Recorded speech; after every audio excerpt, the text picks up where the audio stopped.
Political astrology. क्यों पूछते हैं ये सब चीजें? योगी आदित्यनाथ प्रधानमंत्री बन सकता है देश का? Sir come on sir, you have to tell me no this thing. मैं वो ज्योतिषी हूँ, कंट्री की भविष्य बताता हूँ, भविष्य का लीडर्स बनाता हूँ। भाई मुझे नहीं चाहिए, अब मुझे बख्श दो।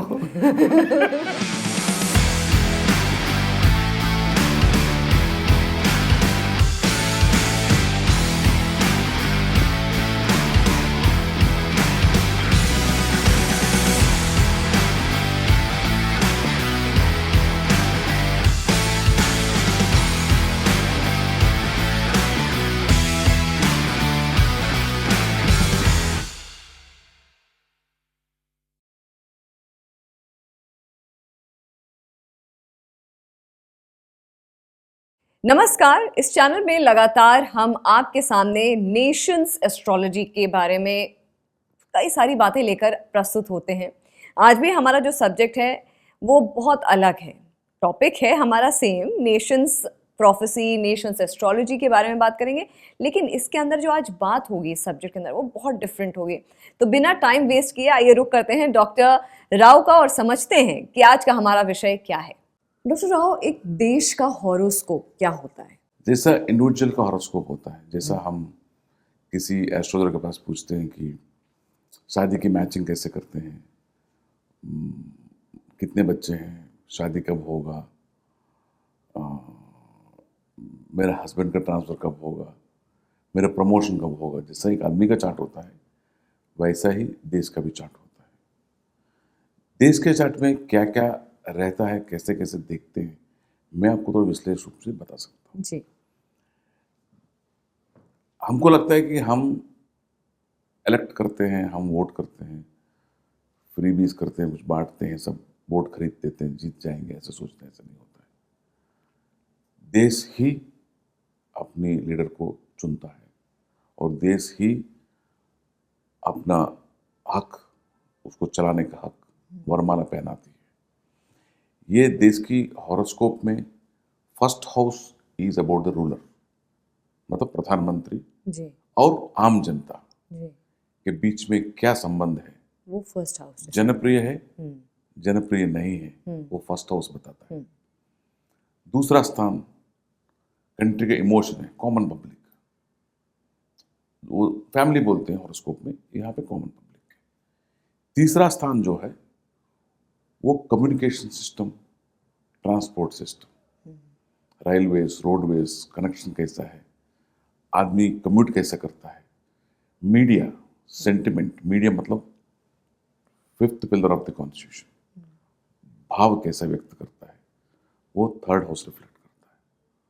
फोर्थ हाउस जो है वो कंट्री की संपत्ति, पशु संपदा, खनिज संपदा, minerals, wealth, agriculture, all fourth house. At the same time, politically it is opposition party. जो रूलिंग पार्टी और अपोजिशन पार्टी होता है, जो अपोजिशन पार्टी फोर्थ हाउस में, अपोजिशन कैसा है देखना है तो फोर्थ हाउस में दिखाया जाएगा। मैं किसी स्टूडेंट को, कई स्टूडेंट को समझाया और दिखाया भी है 2001 onwards, how to see a political chart, how when 2014 में जब गवर्नमेंट चेंज हुआ था, सैटर्न कहाँ से आया था, फोर्थ हाउस में जुपिटर आया था, that is why the BJP came with a single largest party. All those things happened through fourth house and eighth house change. Fifth house जो है वो कंट्री की education system, intellectuals of the society, stock market, service sector, banking sector, all fifth house में. Sixth house is service of insurance, army system, hospital system is sixth house. उसके बिना country नहीं चल सकती। सेवेंथ हाउस इज और neighbouring relationship, हम अपने पड़ोसी देश के साथ कैसे व्यवहार करते हैं, हमारा कंट्री के अंदर क्रिटिक्स कैसे हैं, वो लोग लीडर को कैसे चैलेंज करते हैं, कैसे कैसे एनजीओ के द्वारा उत्पात मचाते हैं, वो सब सेवेंथ हाउस में दिखाई देगा। अगर उस पर बात पे दम है, दम नहीं है, वो सेवेंथ हाउस ही हमको बताएगा। अपोजिशन में seventh house. Eighth house is house of secret, which is house of change. Sudden change लाना है और सत्ता को परिवर्तन लाना है, सत्ता को गिराना है। सो मैंने ये आंध्र तेलंगाना पॉलिटिक्स में भी 2014 में जब वो हुआ था, विभाजन हुआ था, उस वक्त भी बोला था मैंने, मेरे वहाँ पे बहुत सारे कॉन्फ्रेंस हुए थे, ये पॉलिटिकल रीजंस की वजह से ये डिवीजन हो रहा है. It is not a geographical reason like any other state got division. And today you see the fate of that state. Right. They are at the helm of various agencies and knocking the doors of the jail. So these things can be seen in the sudden changes can be seen on the 8th house. 9th house is house of representatives. Whether आप party की आदमी हो या आप independent हो या कोई आप नॉमिनेटेड आदमी हो, अगर आप पब्लिक रिप्रेजेंटेटिव हो, अगर पार्लियामेंट में आपकी एक सीट है, वो सीट 9th हाउस है. Okay. That is 9. So collective luck, भाग्य बोल, देश की भाग्य वो है.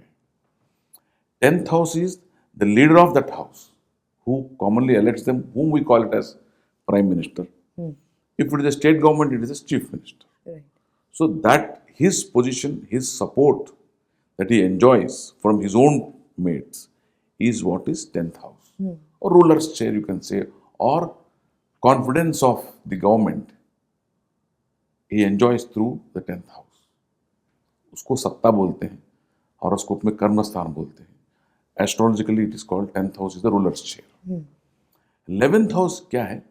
11th house is nothing but A progress card of the parliament. Progress card मतलब कितना मैंडेट लेके आए हैं, कितना कंप्लीट किए हैं, या मैंडेट को ऐसे ही रख के कोई दूसरे रास्ते पे चला गया है. It's a progress card of the country is 11th house. So मुझे अगर कोई पॉलिटिकल पार्टी या political progress of, suppose you ask me predictions कैसे बोलते हैं, मैं 11th हाउस ही देखता हूँ. अच्छा. जिसको हाईएस्ट मार्क्स आया, जिसको परफॉर्मेंस है वो जीतेगा, जिसको परफॉर्मेंस में खोटा है वो तो हारेगा.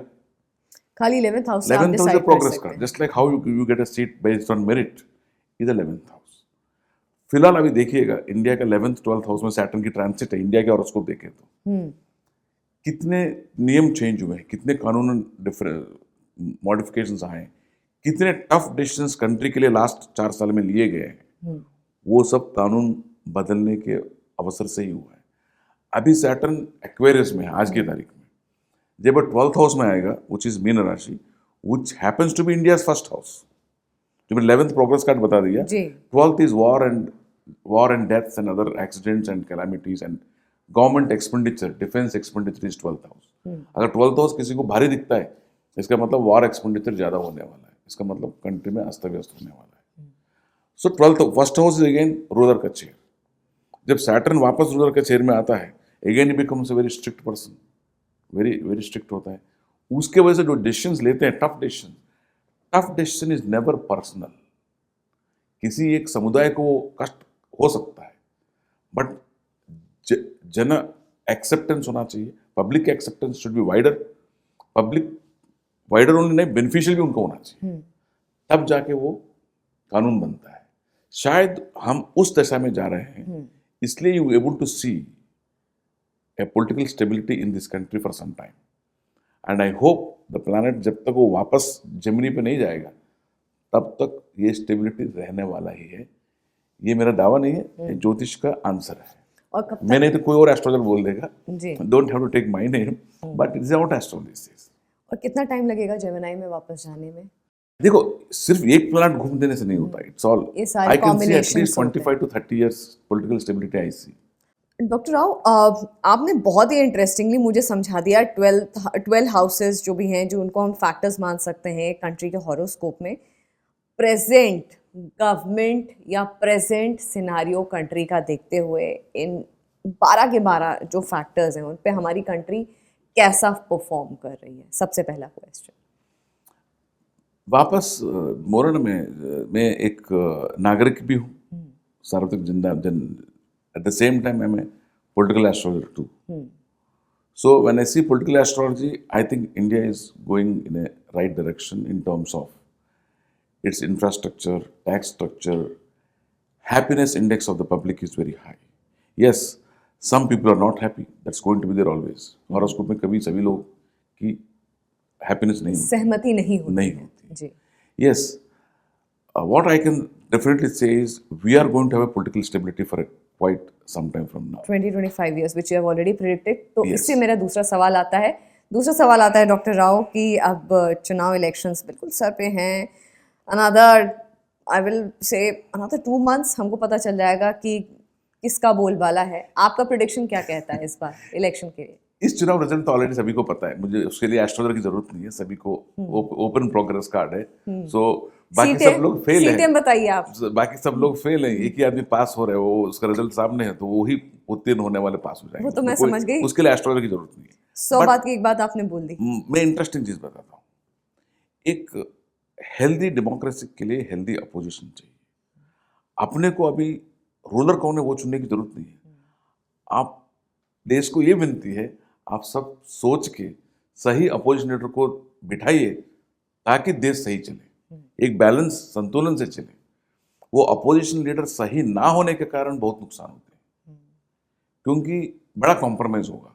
अगर फ्लोर ऑफ द हाउस में सही मुद्दा करेंगे, सो करने वाला भी एकदम सचेत रहेगा, पूछने वाला भी अपना मुद्दा बराबर रहेगा। अगर किसी के एक मुद्दा अगर कुछ वेस्टेड इंटरेस्ट से हो जाता है, देन लोग उसको ज़्यादा समय एंटरटेन नहीं करते। आजकल ज़्यादा समय कोई चैनल हमको पकड़ नहीं पाती है, तो ये चीज़ क्या चीज़ है। सो बदलाव जल्दी लाते हैं। मुझे ऐसा लगता है अनदर 10 years के अंदर हमको सही अपोजिशन मिलने वाला है। ये भी बहुत बड़ा प्रेडिक्शन है आपका। अपोजिशन तुरंत इसको टॉपल नहीं करेगा, उस अपोजिशन से ये गवर्नमेंट भी परफॉर्मेंस 2 कदम आगे लेके जाएगा।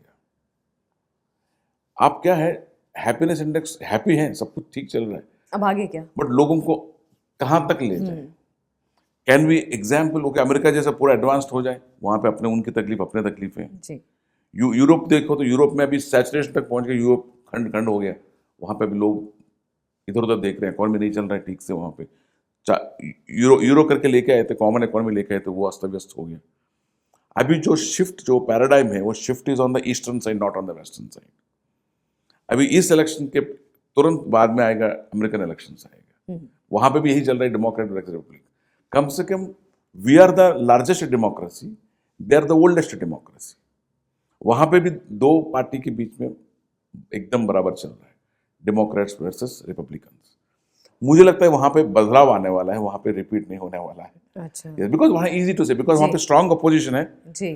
बट यहाँ पे जो लोगों को चाहिए वो people are not Strong happy. नहीं।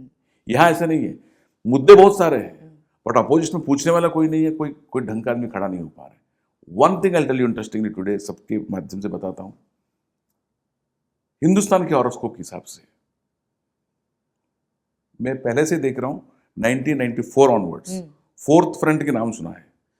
जब भी there is a coalition government, that is disastrous for the country. Country will not like coalition government.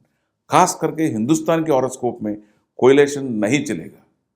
जो भी कोएलिशन की राजनीति करेगा वो अपना पॉलिटिकल सुसाइड ही कर रहे हैं। ये मेरा दावा ही नहीं, मैं रिसर्च में प्रूव कर सकता हूँ। कितने केसेस दिखाऊं? मैंने 2019 में एक वर्कशॉप में बोला था, India is go through coming 50 years 4 भाग में जा रहा है। 2019 में जब मेरे बुक लॉन्च किया था, जी। इलेक्शन के समय में लोगों से प्रेडिक्ट करवाया था number of seats. That was जुनून थी मेरी, बट अभी क्या है, you become a teacher, you become a professor, you want to calm down. उस वक्त ये मुद्दा था, Hindustan is going through 4 phases। अभी से नहीं, अगले 50 साल तक यही 4 चीजों में ढूंढेगा। सबसे लास्ट बताता हूं पहले, dynasty politics and caste based politics is 4th one. सबसे ज्यादा पिटेगा। जो डायनास्ट लोग हैं उनको सोचना पड़ेगा, don't pass on the baton to your next generation, let them win their own seat of power if they want to come into the power. अब caste basis में, डायनास्टी बेसिस में उनको बिठाना मत, बिठाएगा तो खोएगा। मैं कितने एग्जाम्पल आपको दे सकता हूँ, खुद ही चतुर देख सकते हैं। बिल्कुल। सबसे लास्ट ये, उससे ऊपर आएगा रीजनल पॉलिटिक्स। रीजन पॉलिटिक्स खेलते हैं, मेरे मतलब हमारा कम्युनिटी, हमारा रीजन, आप फॉरेनर हो, मतलब वो लोग देश को एक अटूट भाग है, जम्मू कश्मीर से लेके कन्याकुमारी तक एक देश है करके वो मानने के लिए तैयार नहीं है।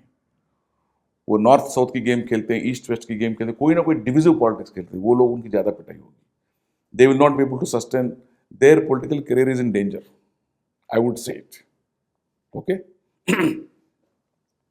उससे पीछे जो है third one is developmental politics.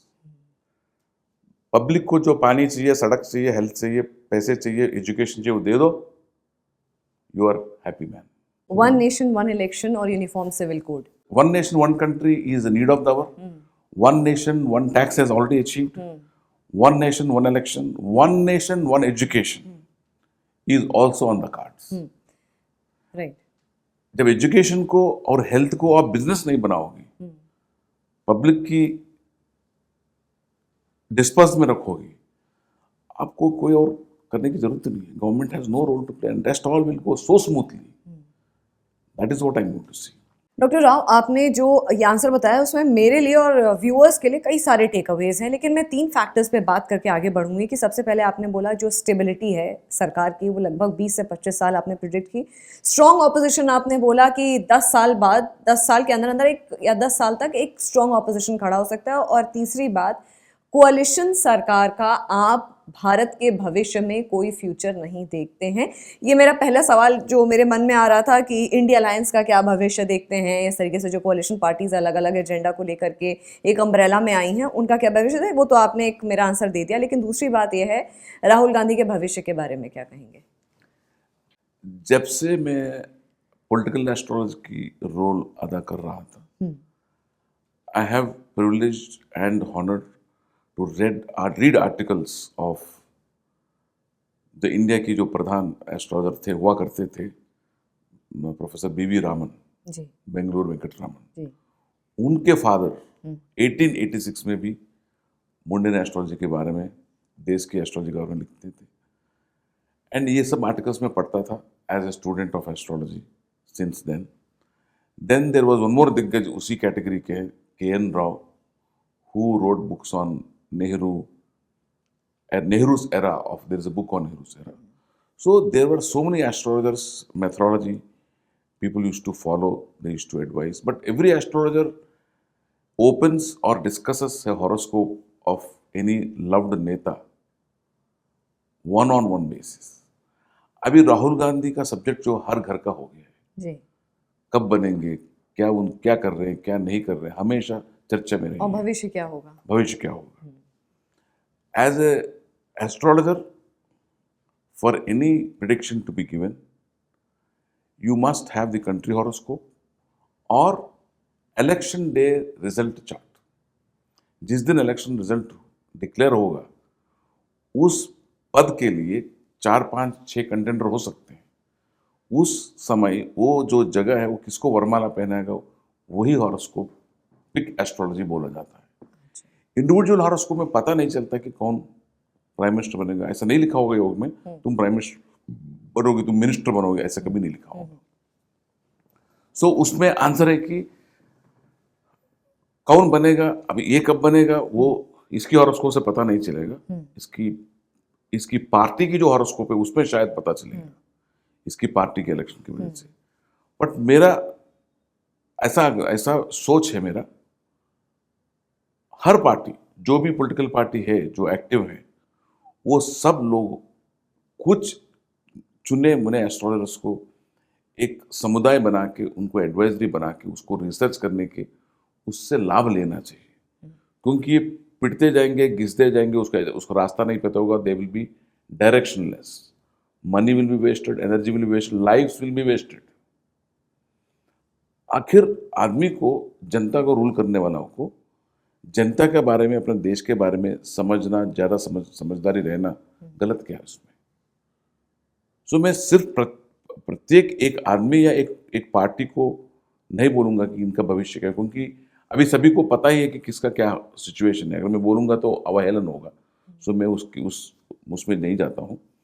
But देश को जो भी स्ट्रांग करके देश को आगे लेने की क्षमता रखता हो और सोच रखता हो, उसको नीति साथ देगा, वही उसकी कुंडली बन जाएगी.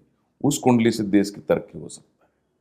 आप देश प्रथम की बात कर रहे हैं, देश सर्वप्रथम की बात करें. एक और आपने बहुत अच्छा बताया कि काउंसिल ऑफ एस्ट्रोलॉजर्स का गठन होना चाहिए, उसका एक कॉन्स्टिट्यूशन होना चाहिए, ताकि वो हेल्प कर सके.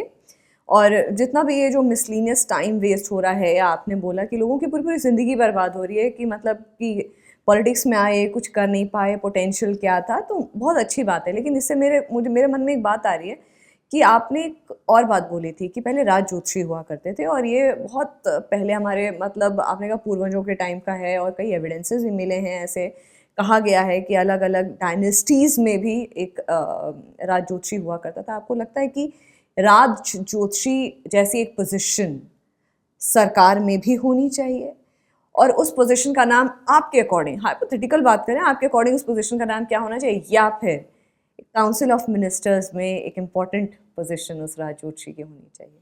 यस, उसको मैं जैसा विश करता हूँ कि राज ज्योतिष्य का जो दर्जा था वो पुनर्वैवित हो और उसको पुनर्प्रतिष्ठापित करो। उसके लिए संकल्प करना और उसको साकार करना बहुत अच्छी बात है, होना भी चाहिए। जी। अभी फिलहाल कई चीज देश में लेफ्ट राइट की बात होती है। द मोमेंट यू से astrology you become A right winger, all this thing happens. But इस चीज को जो आपकी सवाल है, बहुत अच्छी सवाल है। देश की भविष्य एक डायरेक्शन में ले जाने की मार्गदशा इसमें दिखाई देती है।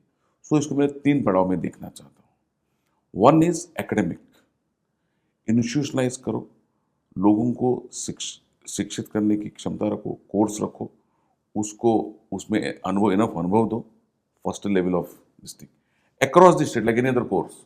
आज वेल्डिंग सीख रहे हो, दुबई जाके जॉब सीख रहा है, नर्सिंग हो रहा है, जॉब तो मिल रहा है ना। ऐसा ज्योतिष का भी कोर्स हो सकता है, सीख सकते हैं। उसको 10-15-100 केसेस करने के बाद वो थोड़ा शिक्षा प्राप्त करने के बाद अनुभव भी आएगा। ठीक है, उसको सीधा शिक्षा होने से वो प्रोफेशनल नहीं बनेगा, अनुभव भी चाहिए, स्टडी भी चाहिए उसके अंदर। एकेडमिक हो गया। सेकंड लेवल में मैं ये चाहता हूं कि हर पार्टी अपनी पार्टी फंड से एक ऐसा सेलेक्ट एस्ट्रोलॉजर को रखें पार्टी की भविष्य देखने के लिए। भले वो रिपोर्ट कॉन्फिडेंशियल हो, क्योंकि जब मोमेंट किसी को पता है कि इनसे कहने से कुछ होगा, इसकी वो ज़्यादा मार्क्स देगा, वैसा नहीं होता है। It should be confidential. This समुदाय सीक्रेटली काम करें, ओपनली काम करें, बट डिस्क्रीटली काम करें, जेन्युइनली काम करें, पार्टी के इंटरेस्ट के लिए काम करें। Second level of this. Third level में क्या चाहता हूं, जैसे कोई मिनिस्टर है, कल्चर का मिनिस्ट्री है, हर कंट्री के कल्चर होता है। जैसे हिंदुस्तान की योगा एक कल्चर है, सो वास्तु और ज्योतिष के लिए भी एक मिनिस्टर हो सकता है। या इस हिंदुस्तान के कल्चर में, ये परंपरा में, हिंदुस्तान की लेगेसी में सब्जेक्ट जो मॉन्यूमेंट्स हैं, जैसे हिस्टोरिक प्लेसेस हैं, जैसा कल्चर की बात है, हमारा हर फेस्टिवल अलग है, खाना अलग है, वी आर डाइवर्स कल्चर है हमारा। उस कल्चरल डिपार्टमेंट में एस्ट्रोलॉजी, वास्तु सब्जेक्ट जैसे करके उसमें कुछ एक्सपर्ट्स को 100-150 लोग को अपॉइंट करें और उनको टीम बनाए। वो हर अध्ययन को, हर चैप्टर को डॉक्यूमेंट करें और रिपोर्ट बना के देते रहे। जैसा जिसको यूज करना है तब वही लोग यूज कर सकते हैं। मैं ऐसे नहीं कह रहा हूँ कि ये जो बोल रहे हैं वही कल कॉन्स्टिट्यूशन उसी के ऊपर आधारित करना है। जो it's an extra card, extra information for you. जैसे गूगल में भी ऑल्टरनेटिव रोड्स दिखाई देता है, ये इसमें 7 minute slower, 2 minutes faster, no tolls. वो नो टोल्स वाला रूट में ये रास्ता ज़्यादा आपको साकार कर सकता है। सो अगर टोल पे करना है थोड़ा एक्स्ट्रा कॉस्ट है, but it is safe, it is faster. So ये इस तरफ और काम करता है। कंट्री की भविष्य के लिए, कंट्री की तरक्की के लिए इस सब्जेक्ट बहुत लाभदायक होगा। और मेरे किताब इंडिविजुअल्स के लेवल में बहुत काम करेगा। इंडिविजुअल के ऊपर अगर इंस्टीट्यूशन लेवल में काम करना चाहेंगे तो कई लोग अवेलेबल होंगे।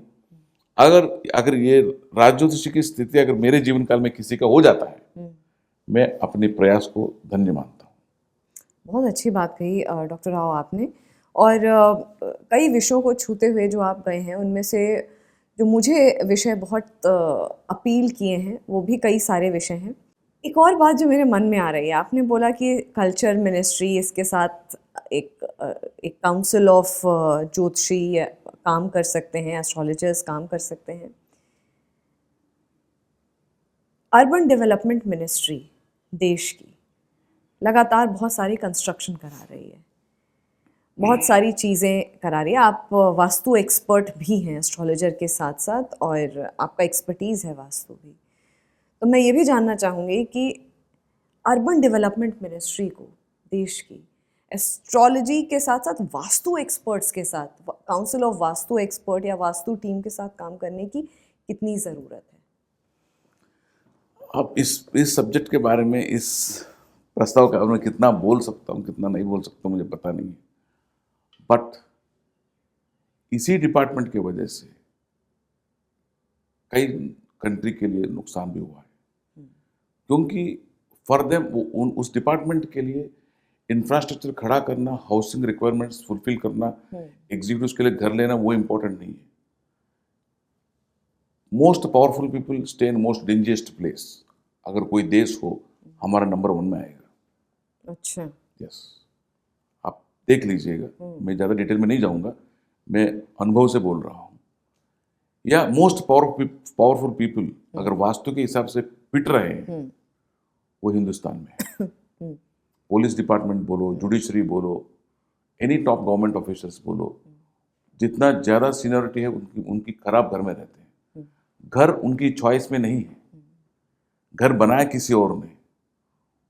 मतलब कोई ब्रिटिश काल की कोई चौकीदार की घर जो है घोड़े वाले घर में रहते हैं, वो अभी हमारा कमिश्नर रहता है वहाँ पे। मतलब कोई अपलिफ्टमेंट ही नहीं है, वो कोई चीज़ काम ही नहीं करता है। अगर आप स्टैटिस्टिक देख सकते हो, नया घर बनाने के लिए कितना खर्चा होगा, इस पुराने ढांचे को मेंटेन करने के लिए 1 साल में उतना खर्चा कर रहे हैं। मतलब is it not a criminal waste of money and resources?